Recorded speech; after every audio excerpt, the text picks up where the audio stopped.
শিক্ষা সিলেবাস থেকে খোলাফায়ে রাশিদিনের জীবনী বাদ দিয়ে, আমার প্রিয় নবীর জীবনের বিভিন্ন অংশ বাদ দিয়ে গোটা শিক্ষা সিলেবাসকে একটি হিন্দুয়ানি শিক্ষা সিলেবাসে পরিণত করা হয়েছিল। আমাদের ওপেন দাবি হলো, এই বাংলাদেশকে যদি রক্ষা করতে হয়, আগামী প্রজন্মকে যদি রক্ষা করতে হয়, প্রতিটা শিক্ষা সিলেবাসের মধ্যে আমার নবীর জীবনী অবশ্যই ঢোকাতে হবে, ঠিক কিনা? পরিবর্তিত বাংলাদেশে এছাড়া কোনো শিক্ষা সিলেবাস বাংলাদেশের 90 ভাগ এই মুসলমানের দেশে, গোটা বাংলাদেশের মুসলমান এর বাহিরে কোনো সিলেবাস কিছুতেই মেনে নেবে না।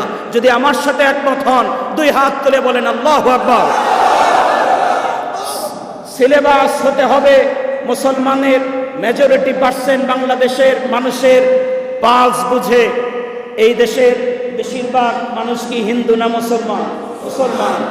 90 ভাগ মুসলমানের এই দেশে শিক্ষা সিলেবাস মুসলমানের মতোই হতে হবে। কোনো হিন্দুয়ানি সিলেবাস, ইহুদি মার্কা সিলেবাস এই দেশে চলতে দেওয়া হবে না।